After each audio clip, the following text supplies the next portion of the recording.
सभी को जय मसीह की। इस वीडियो में जुड़ने के लिए आपका धन्यवाद है। अगर आपने अभी तक हमारे चैनल को सब्सक्राइब नहीं किया है तो जल्दी सब्सक्राइब करें और साथ ही में बेल आइकन को भी दबाएं ताकि आप हमारे अपडेट्स और वीडियोस मिलते रहें। सुसमाचार बांटने के लिए आप हमारी मदद कर सकते हैं। इसके लिए आप फेसबुक, ट्विटर और इंस्टाग्राम पर जुड़ें। आशा है आज का संदेश आपको आशीष देगा। जैसे ये आदमी उन्नति पाया है, आप पा सकते हैं। ऐसा ख्वाब है, ऐसी आशा है। ये सोच को ही मैं आज इसके बारे में बताने के लिए आई हूं। इसके हाथ में सिर्फ एक सिलाई की मशीन थी, वो भी नहीं थी। कितने मुश्किलों से वो सिलाई का मशीन उसने पाया है। क्या आप जानते हैं परमेश्वर के पास हम सब के लिए ऐसा एक ख्वाब है, हम सब के लिए ऐसा एक ड्रीम है, एक दर्शन है। हम पिछले साल से आपको बोल रहे हैं परमेश्वर से दर्शन या सपना पाइए, क्योंकि अगर आप वो सपना पर आपने परमेश्वर से ले लिया, आपको उन्नति पाने से कोई नहीं रोक सकता। ये आशा सब में चाहिए। ये सोच हम छोड़ दें जैसे मैंने मेरे माँ बाप जिए थे, ये आज मैं जीता आया हूं, ऐसा ही रहने वाला है। मैं जब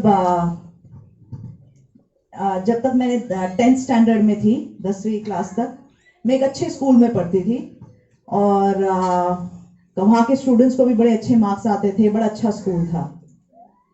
उसके बाद 10वीं में मेरे अच्छे मार्क्स आ गए, तो इस वजह से एक स्कूल में मुझे स्कॉलरशिप मिल गया। मतलब कोई फीस नहीं देनी थी मुझे, फुल स्कॉलरशिप मिल गया। तो मैंने इसलिए वो स्कूल ज्वाइन कर दिया। मगर ऐसा सोच वहां के, मेरे को बुरा लगता है ऐसा बोल के, मगर वहां के स्टूडेंट्स उस समय, वहां के स्टूडेंट्स, वहां के टीचर में ऐसा सोच था कि ये जो बच्चे हैं, ये जो स्कूल है, वो बड़ा क्या बोलते हैं, स्मार्ट बच्चों का स्कूल नहीं है, ये लोग कहीं नहीं जाने वाले। तो उसी सोच के साथ ये चीजें कई बार टीचर्स अपने मुंह से हमको बोलती थी, उस स्कूल के बच्चों को देख लो वो कहाँ क्या कर रहे हैं, तुम लोगों को तो नहीं समझ में आएगा, तुम लोग तो नहीं कर पाओगे। और बाकी की बहुत सारी और दूसरी मुश्किलें आई थी मेरी जिंदगी में, जिस वजह से मैंने 11th और 12th पास तो कर लिया, मगर मेरे अंदर वो आशा ही नहीं थी कि मैं कुछ कर पाऊंगी इससे आगे। और इसलिए मैंने साइंस लिया था, मार्क्स ठीक आ गए मगर ऐसे अच्छे नहीं आए, ना मैंने कोई एंट्रेंस के लिए ट्राई किया था और मैंने छोड़ दिया। कई बार क्या होता है, हमारे आसपास जो हम देखते हैं ना, हर रोज हम उसी से सीखते हैं। हमारे आसपास वाले कितना आगे बढ़ रहे हैं, उतना हम आगे बढ़ेंगे। हमारे आसपास वाले कितनी मेहनत कर रहे हैं, उतनी मेहनत करेंगे। हमारे आसपास वाले लोग अगर आगे बढ़ रहे हैं चोरी करके, कुछ यहाँ वहां कुछ उल्टा सीधा करके, कई बार हम उस चीज से भी इंस्पायर हो जाते हैं। हमारी सोच वहां तक रुक जाती है। मैं आपको 1-2 इंटरव्यूज दिखाऊंगी, ये वचन के बाद 1-2 इंटरव्यूज दिखाऊंगी कुछ लोगों के, जो मुश्किल सर्कमस्टांसेस से शुरू होके कैसे उन्होंने उन्नति पाई। क्योंकि मैं चाहती हूं आपकी सोच बदले। आप अपने सर्कमस्टांस अगर देख लें, कई बार हम बोलते हैं मैं ऐसे वाले परिवार से आई हूं, या गरीबी है मेरे परिवार में, या ये इशू है, ये इशू है। कोई भी चीज हमको आगे बढ़ने से नहीं रोक सकता अगर परमेश्वर हमारे साथ है। इस बात को हम कई बार बोलते हैं, मगर क्या इस बात को का हम विश्वास भी करते हैं? अगर परमेश्वर मेरे साथ है, मेरे विरुद्ध कौन खड़ा होगा? क्या ये आशा हम अपने में रखते हैं? कुछ चीजें, सफलताएं की कुछ कुंजियां आज मैं आपके साथ शेयर करूंगी, क्योंकि मैं नहीं चाहती कि हम ऐसे हालत में पड़े रहें। थोड़ी सी उन्नति मिली है और बहुत सारी चाहिए। हमें और आगे बढ़ना है।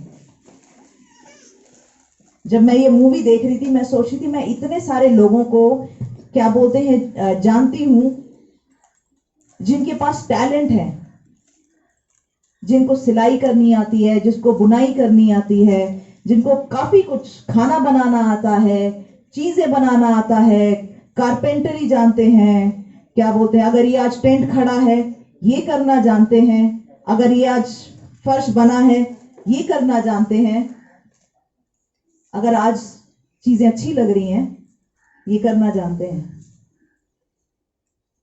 आप खुद अपने आसपास देख लो, आपके पास एक टैलेंट तो होगा ही, कोई एक चीज तो कर सकते हो आप।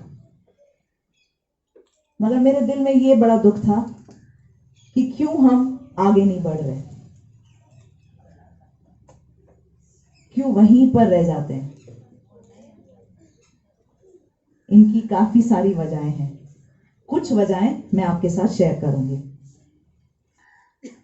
यूसुफ की कहानी आप जानते हैं, वो एक दास, बंधुआ दास की तरह शुरू हुआ था।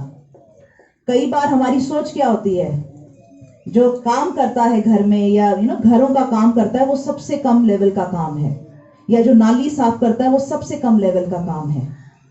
यूसुफ की उससे भी बुरी हालत थी, वो बंधुआ दास था।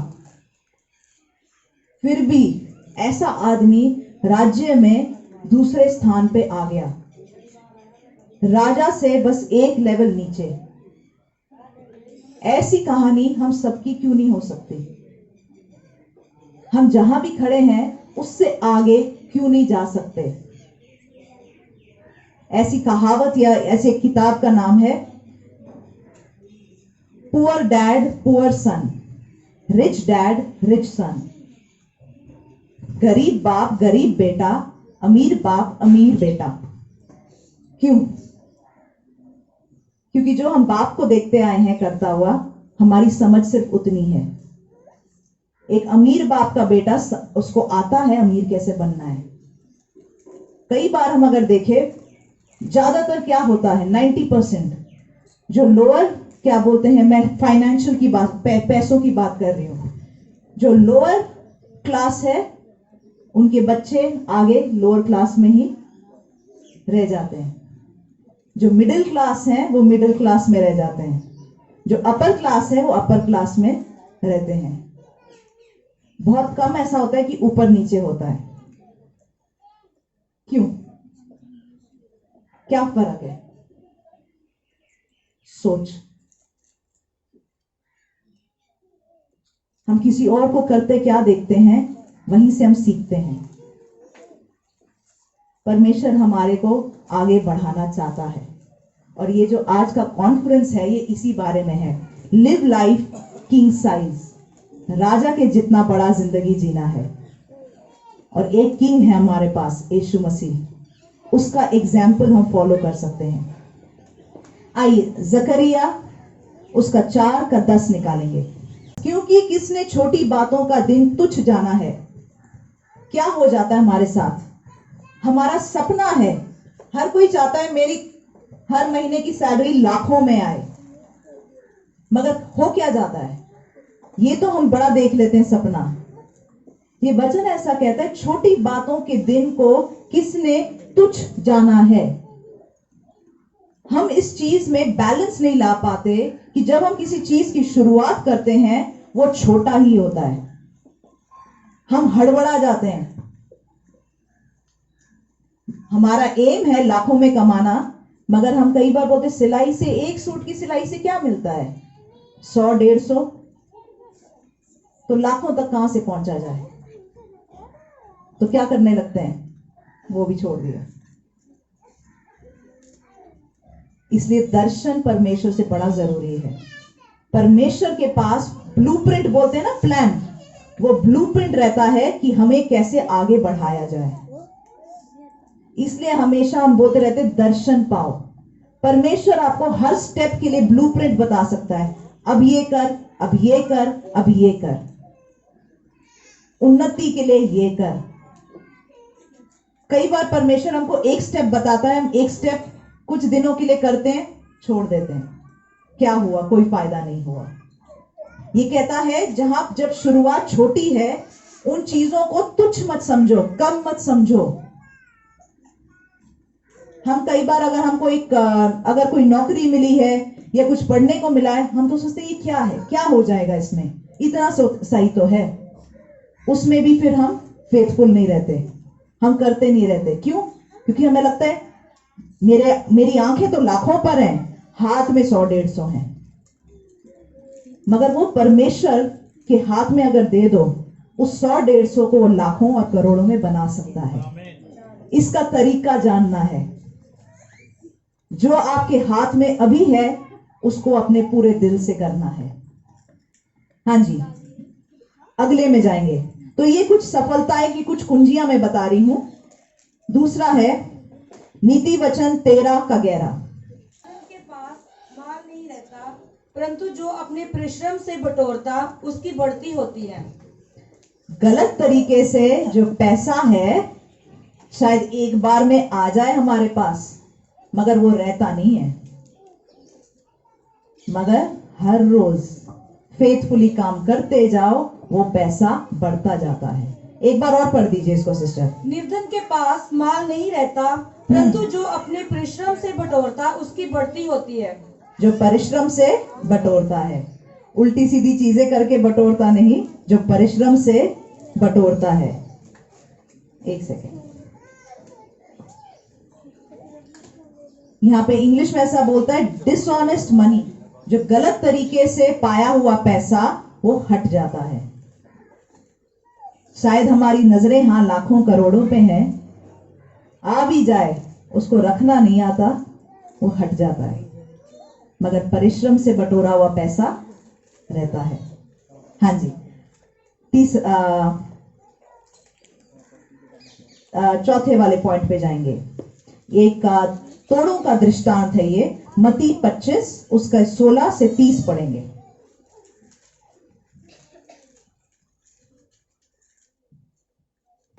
अब ये कहानी है तोड़ों की।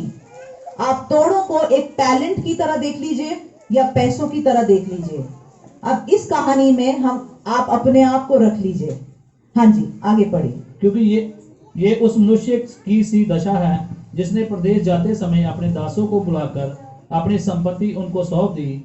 उसने एक को 5 तोड़े और दूसरे को 2 और तीसरे को 1, अर्थात परमेश्वर ने सबको, किसी को 5 टैलेंट, किसी को 2 टैलेंट, किसी को 1 टैलेंट, या परमेश्वर ने किसी को ज्यादा पैसे, किसी को थोड़े पैसे, किसी को बहुत थोड़े दिए हैं। हाँ जी, आगे। हर एक को उसकी सामर्थ्य के अनुसार दिया। हमारे सामर्थ्य के अनुसार जितना हम रख पाएंगे, कर पाएंगे, उतना परमेश्वर ने हमको दिया है। हाँ जी। और तब प्रदेश चला गया।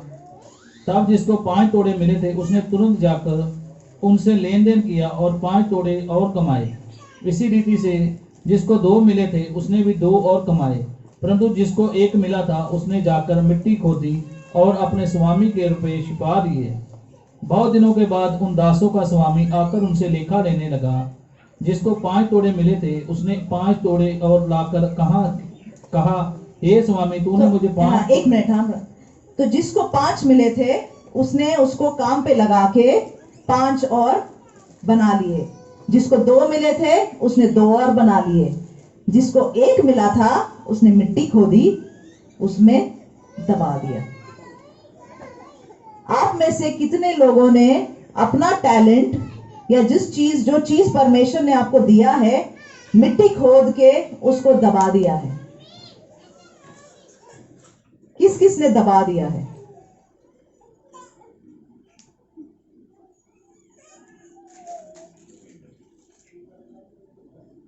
इसका क्या करेंगे हम सोचते हैं, दबा दिया। आप जानते हैं, हम परमेश्वर की राज्य की बात करते हैं। परमेश्वर ने सभी को गिफ्ट दिया है, सभी को बुलाया है और बोला है, टैलेंट दे दिया है। कई बार हम सोचते क्या बड़ी बात है, मेरे टैलेंट दिया है, घर चलाओ, घर पे बैठो, थोड़ा सा यहाँ वहां पैसा मिल गया, बना लिया, चलो घर चल रहा ना, खाने मुंह में खाना है, सिर पे छत है, बस चल गया काम। मगर परमेश्वर क्या बोलता है? हाँ जी, आगे। जिसको 5 तोड़े मिले थे उसने 5 तोड़े और लाकर कहा, हे स्वामी, तूने मुझे 5 तोड़े सौंपे थे। देख मैंने 5 तोड़े और कमाए हैं। उसके स्वामी ने उससे कहा, धन्य है अच्छे और विश्वास योग्य दास, तू थोड़े में विश्वास योग्य रहा, मैं तुझे बहुत वस्तुओं का अधिकारी बनाऊंगा। तू अब- थोड़े में विश्वास योग्य रहा, मैं तुझे बहुत चीजों का अधिकारी बनाऊंगा। अपने स्वामी के अनंत से सहभागी हो। और जिसको 2 तोड़े मिले थे उसने भी आकर कहा, हे स्वामी, तूने मुझे 2 तोड़े सौंप दिए हैं, देख मैंने 2 तोड़े और कमाए। और उसके स्वामी ने उससे कहा, धन्य है अच्छे और विश्वास योग्य दास, तू थोड़े में विश्वास योग्य रहा, तुझे बहुत वस्तुओं का अधिकारी बनाऊंगा। अपने स्वामी के आनंद में सहभागी हो। तब जिसको 1 तोड़ा मिला था उसने आकर कहा, हे स्वामी, मैं तुझे जानता था कि तू कठोर मनुष्य है, तू जहाँ कहीं नहीं बोता वहाँ काटता है, और जहाँ नहीं छींटता वहाँ से बटोरता है। इसलिए मैं डर गया और जाकर तेरा तोड़ा मिट्टी में छिपा दिया। देख जो तेरा है वह ये है। उसके स्वामी ने उसे उत्तर दिया, हे दुष्ट और आलसी दास, जब तू ये जानता था कि जहाँ मैंने नहीं बोया वहाँ से काटता हूँ, और यहाँ मैंने नहीं छींटा वहाँ से बटोरता तो हूँ। इसने, परमेश्वर ने उसको क्या बुलाया? दुष्ट और आलसी। दुष्ट और आलसी। उसकी सोच में एक तो ये प्रॉब्लम था, वो परमेश्वर के बारे में क्या सोचता था कि जहां तूने नहीं बोया है वहां से भी काटता है। कई बार हमारी सोच परमेश्वर की तरफ गलत होती है, इसलिए कई बार जो हमारे पास आशीष है उसका भी हम फायदा नहीं उठा पाते। परमेश्वर उसको दुष्ट और आलसी बुलाता है। एक बार हम अपने दिलों में पूछ के देख लें, कहीं हम आलसी तो नहीं रह गए? कहीं ये जो हमारे पास आशीष आनी थी, कहीं हम जो सपने देखते थे कि मुझे अमीर बनना है, एक दिन अमीर बनूंगा, धीरे धीरे वो सपना चला गया। क्यों चला गया? कहीं आलस में तो नहीं चला गया? जो मिला उसको भी मैंने ठीक से नहीं रखा। जो परमेश्वर ने मेरे को ओपनिंग दी, ब्लेसिंग दी, उसको भी मैंने उल्टे सीधे कामों में तो नहीं छोड़ दिया। दुष्ट और आलसी। हाँ जी, आगे। तो तुझे चाहिए था कि मेरा रुपया सराफा को दे देता, तब मैं आकर अपना धन ब्याज समेत ले लेता। इसलिए वह थोड़ा उससे ले लो, और जिसके पास 10 तोड़े थे उसको दे दो, क्योंकि जिस किसी के पास है उसे और दिया जाएगा और उसके पास बहुत हो जाएगा, परंतु जिसके पास नहीं है उससे वह भी जो कुछ उसके पास है ले लिया जाएगा। और इस निकम्मे ये बड़ा मेरे को मुश्किल लगता है। जिसके पास है उसको और दे दिया जाएगा, जिसके पास नहीं है उसके पास जो है वो भी ले लिया जाएगा। जिंदगी ऐसी है। अगर जो आपके पास है उसको आप कीमती समझते हुए उस पे काम नहीं करेंगे, वो भी चला जाएगा। मगर अगर आपके पास जो है उस पे आपने काम किया तो वो बढ़ जाएगा। हम प्रार्थना करें, जब हम ये वचन सुन रहे, परमेश्वर मेरी बुद्धि खोल, ऐसी क्या चीज है जो मैं नहीं कर रहा या कर रही जिस वजह से मेरी उन्नति रुकी हुई है। बाइबल ऐसा कहता है, परमेश्वर अपने दासों की उन्नति में प्रसन्न होता है। वो खुश होता है जब हम उन्नति करते हैं। तो अगर हम उन्नति नहीं कर रहे तो कहां पे प्रॉब्लम है? हाँ जी, आगे पढ़िए। और इस निकम्मे दास को बाहर के अंधेरे में डाल दो, यहाँ रोना और दांत का पीसना होगा। ये भी बड़ा मुश्किल लगता है मुझे समझना। इस निकम्मे दास को उसने क्या किया? जो उसके पास टैलेंट था उसने मिट्टी में दबा के रख दिया, और वो परमेश्वर को भी नहीं जानता था। परमेश्वर ने उसको लेके, परमेश्वर ने कहा इसको जहां दांत पीसना होता है, मतलब नरक में डाल दो। ये बड़ा एक्सट्रीम लगता है। हम अपने टैलेंट के साथ क्या कर रहे हैं? शायद 2 टैलेंट है हमारे हाथ में, क्या कर रहे हैं? उसको वेस्ट तो नहीं कर रहे हैं। जब मैं सेवकाई में मैंने ज्वाइन किया था सेवकाई, तो हम सोचते हैं ना, सबसे पहले सेवकाई में पहला काम, सेवकाई जब भी बोलते हैं ना पास्टर बनने वाले हैं, तो ऑटोमेटिकली सबके दिमाग में क्या पिक्चर है? पास्टर क्या करता है? प्रचार। मगर मेरे हाथ में सबसे पहले माइक नहीं आया था, सबसे पहले टॉयलेट का ब्रश था। हर सभा के बाद टॉयलेट साफ करते थे। जो काम मुझे मिला चर्च में, जब मैं काम कर रही थी, मैं डेटा एंट्री करती थी। मुझे बड़ा बोरिंग लगता था। मतलब बच्चे होते थे जिनको मतलब पैसे दिए जाते थे, तो जितने बच्चे आते थे बैठ के उनकी एंट्री करो, उनके माँ बाप कहाँ पे काम करते हैं, क्या करते हैं। तो मैं मतलब आधी नींद में, मेरे को नींद आ रही होती थी और मैं बैठ के वो करती थी। अब यही काम दिया है, मुझे तो पसंद नहीं है और मैं बैठ के करती थी। धीरे धीरे क्या होने लग गया, उसमें कुछ क्वेश्चन होते थे कि तुम्हारे माँ बाप क्या करते हैं, बाप क्या करता है, कोई प्रॉब्लम है क्या परिवार में, तो ये पूरा फॉर्म भरना पड़ता था। तो वो जैसे बच्चे आते थे लाइन से, तो हर किसी का फॉर्म भरते थे और पैसे भी दिए जाते थे, तो पैसे देते थे उनको। धीरे धीरे क्या होने लग गया, जैसे जैसे बच्चे आते थे उनके बोलने से पहले ही उनको देख के मुझे पता चल जाता था कि क्या प्रॉब्लम है उनके घर में। परमेश्वर ने ऐसे भविष्यवाणी का गिफ्ट दिया। जो दिया गया है उस काम को दिल से करो, पूरी तरीके से करो। जहां पर मैं ये डेटा एंट्री करती थी, पहले डेटा का बड़ा खराब हाल था, उसके बाद पूरा इनका सिस्टम पूरा अच्छा बन गया। जो सालों में नहीं हुआ, परमेश्वर ने कुछ महीनों में मेरे द्वारा वहां का सिस्टम ठीक किया। जो दिया गया है उसको अच्छे से इस्तेमाल करो।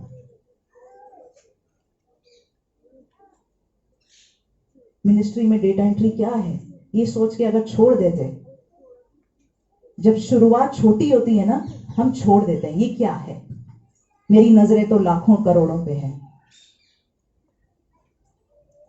आइए आगे बढ़ेंगे। 5वां पॉइंट, लूका 16 उसका 10 से 12। जो थोड़े में सच्चा है वह बहुत ही सच्चा है, और जो थोड़े से थोड़े में अधर्मी है वह बहुत ही अधर्मी है। जो थोड़े में अधर्मी होगा, अगर आपके पास 1000 रुपए के पैसे आपको रखने के लिए बोला है, या आपको लकड़ी दी गई है 20,000 रुपए के या 5,000 रुपए के, अगर आप उसमें यहाँ वहां काटा पीटा करके अपने पैसे बना लिए, जो थोड़े में अधर्मी है वो बहुत में भी अधर्मी होगा। हम कई बार सोचते हैं यहां पर कर लेते हैं, जब बड़ा ऑर्डर आएगा वहां पे अच्छे से करेंगे, सोचते हैं कि नहीं ऐसा? हाँ जी, आगे। इसलिए जब तुम अधर्म के धन में सच्चे ना ठहरे तो सच्चा धन तुम्हें कौन सौंपेगा? परमेश्वर अगर किसी और के पैसे, हाँ जी आगे दूसरे लाइन को पढ़ेंगे। और यदि तुम पराये धन में सच्चे ना ठहरे तो जो तुम्हारा है उसे तुम्हें कौन देगा? पराये धन में तुम सच्चे ना ठहरे, तुम्हारा तुम्हें कौन देगा? एक एग्जाम्पल देती हूँ, लेडीज का एक एग्जाम्पल देती हूँ। सपोज ये मैंने देखा, होते हुए देखा है। सपोज एक लेडीज पार्लर चल रहा है, ठीक है। वहां पे एक लेडी थ्रेडिंग करती है। अब किसी और के नीचे काम करती है, किसी और का पार्लर है, वो थ्रेडिंग करती है। मैंने ऐसे देखा है, वो जो एक लेडी थी, वो अपना पार्लर खोलने का सोच रही थी। तो पहले वो किसी और के नीचे काम कर रही थी, तो उसने क्या करने लगी, लोगों की थ्रेडिंग खराब कर दी। उनकी थ्रेडिंग करती थी, लोगों की खराब करने लगी, ताकि लोग उस दुकान पे, पार्लर पे ना आए। अब दुनियावी तरीके से हम सोचते हैं हम किसी और के लिए काम कर रहे हैं, उनका काम खराब भी हुआ तो हमारा क्या, हमारी तो सैलरी आनी है। मगर परमेश्वर का वचन क्या कहता है, तुम किसी और के पैसे के साथ अगर सच्चे ना ठहरे, तुम्हारा तुम्हें कौन देगा? इस वजह से कई बार आशीष हमारे पास नहीं आती। जब हम किसी और के नीचे काम कर रहे हैं या किसी और का काम कर रहे हैं, हम उसमें सच्चे नहीं हो पाते हैं, तो इससे कई बार चूक जाते हैं। देखिए, मैं ये सब बातें इसलिए बोल रही हूँ क्योंकि मुझे पता है दुनिया में हमारे आसपास हमने बहुत लोगों को गलत तरीके से आगे बढ़ते देखा है, तो हमें लगता है यही सही तरीका है, और हम जानते ही नहीं वचन इन बातों के बारे में क्या बोलता है। अगर हम किसी और का काम कर रहे हैं, किसी और की चीजें संभाल रहे हैं, उसमें हम सच्चे हो जाएं, फिर हमारे पास अपना होगा। किसी और का घर संभाल रहे हैं उसमें सच्चे हो जाएं, फिर हमारे पास अपना घर होगा। किसी और की दुकान में काम कर रहे हैं उसमें सच्चे हो जाएं, तो कल को अपनी दुकान मिलेगी। स्टेप बाय स्टेप, ठीक है? थोड़ी सी बातें समझ में आई? इनको ट्राई करेंगे तो आप देखेंगे आगे कैसे उन्नति पाते हैं। ओके, छठा पॉइंट, व्यवस्था विवरण 15/6, इसको निकालेंगे। ये वाला वर्ड्स हमने कुछ संडे पहले भी पढ़ा था। लेने से देना धन्य है। तब तेरा परमेश्वर यहोवा अपने वचन के अनुसार तुझे आशीष देगा और तू बहुत जातियों को उधार देगा, परंतु तुझे उधार लेना ना पड़ेगा। और तू बहुत जातियों का पर प्रभुता करेगा, परंतु वह तेरे ऊपर प्रभुता ना कर पाएंगे।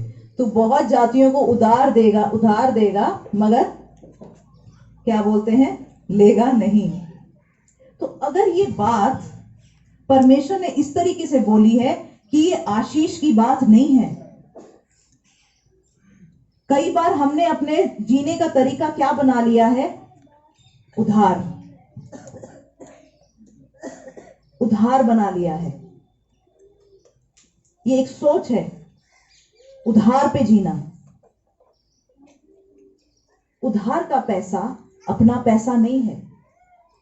हम कई बार सोचते हैं अगर उधार का पैसा वापस नहीं देना पड़ा तो उतने पैसे से अमीर बन गए।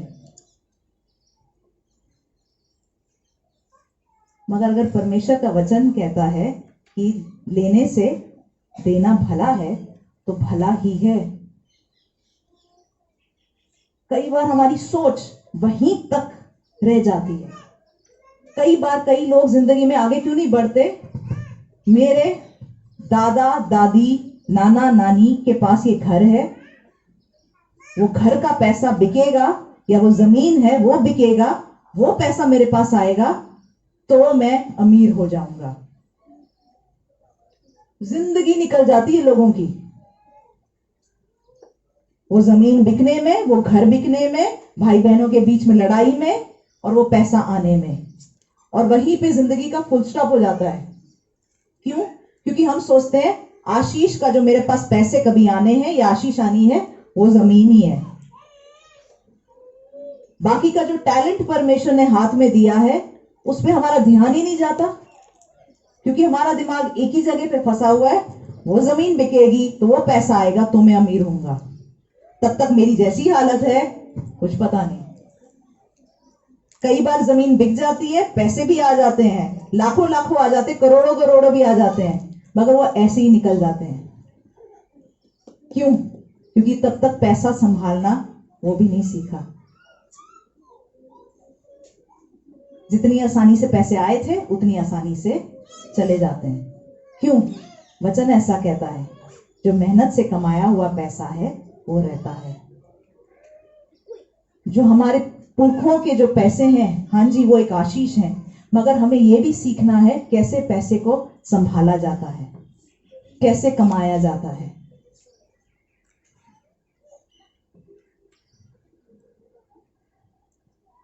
कई बार ये भी होता है परिवार में, चलो हमने एक परिवार में अगर लोन लिया हुआ है, हर कोई सोचता है दूसरा दे देगा, मैं क्यों दूं। ऐसा कई बार हम सोचते हैं। क्यों ऐसा सोचते हैं? क्योंकि हमारी सोच सीमित है। अगर सपोज एक एग्जाम्पल, सपोज एक परिवार के ऊपर 5 लाख का लोन है, हम सोचते हैं अगर मैंने कमा के पैसे दे दिए मतलब मेरे इतने पैसे चले गए, मैं क्यों करूं। कभी ये सोचा है परमेश्वर का वचन अगर कहता है लेने से देना अच्छा है, तो मैं कमा के अपने परिवार के लिए कर देता हूं और आशीष आ जाएगी मेरे ऊपर। कई बार इस वजह से भी लोगों की जिंदगी फुल स्टॉप हो जाती है, वहीं पे रुक जाती है।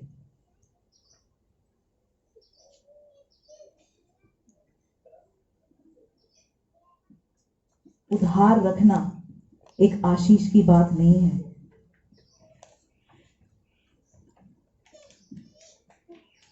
शायद हम सोच लें कि शायद मैंने अगर कमा लिए, वो 5 लाख कमा लिए और मैंने दे दिए, उस प्रोसेस में परमेश्वर आपको 10-20 लाख कमाने का भी सिखा देगा। मगर हम क्यों नहीं सीखते? बस खाना सोना हो जाए।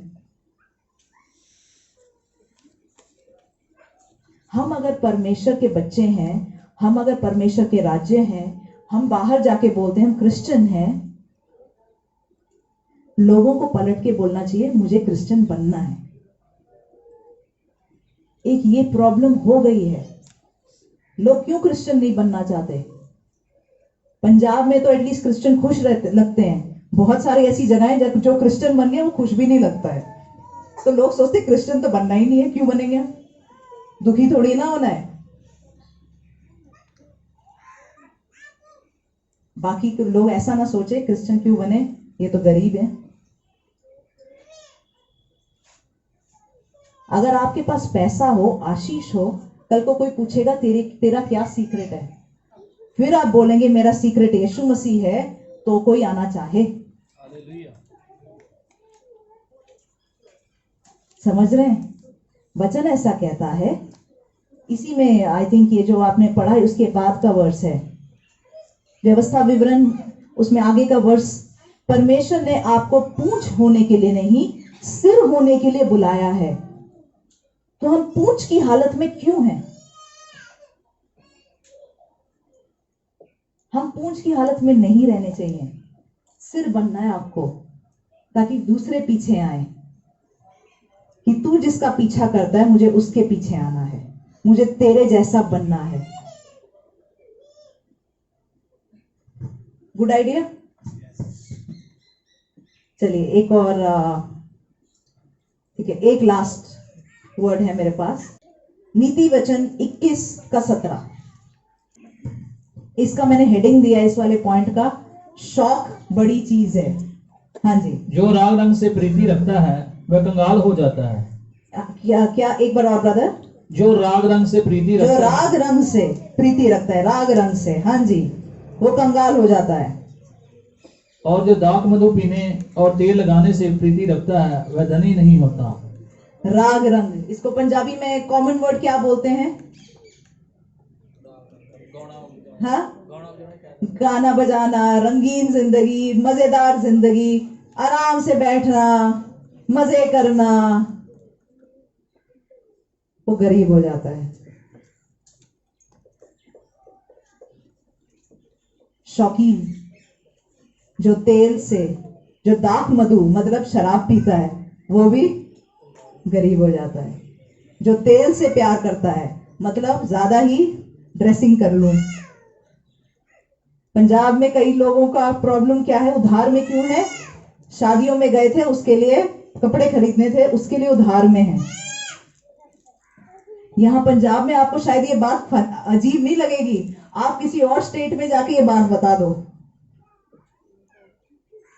हमने तो पहली बार, जब हम पंजाब में नहीं थे, पहली बार लोगों के फोन आते थे, प्रार्थना कर दो, हम लोन लेने का सोच रहे हैं, शादी में जाना है, कपड़े खरीदने हैं।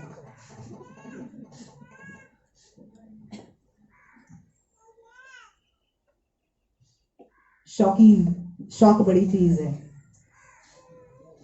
शराब, सिगरेट, और क्या क्या शौक है? महंगे कपड़े, महंगी गाड़ी,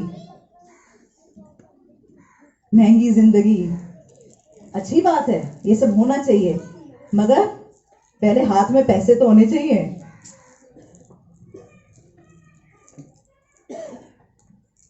तो जिसके पास ऐसे शौक हैं वो भी गरीब होता है। तो ये कुछ बातें हैं, हम इतने मतलब सदियों सदियों जीते हैं, मतलब हमारे जो पुरखे जीते आए हैं, हमें समझ में नहीं आता कि हम क्यों फंसे हुए हैं। ये कुछ बातें आप सोचिए, ऐसी कोई बात तो नहीं है। कलोसियों, इसको मैं बता देती हूँ, कलोसियों 3 इसका 22 का 24, इसमें ऐसा लिखा है, जो हमारे काम का जो रिवॉर्ड है, जो आशीष है, वो परमेश्वर की तरफ से आता है, इंसान की तरफ से नहीं। तो आप जो भी करें, चाहे जो भी करें जिंदगी में, परमेश्वर से दर्शन पाते हुए उसको दिल से परमेश्वर के वचन के अकॉर्डिंग करेंगे तो आप देखेंगे आपकी उन्नति को कोई नहीं रोक सकता।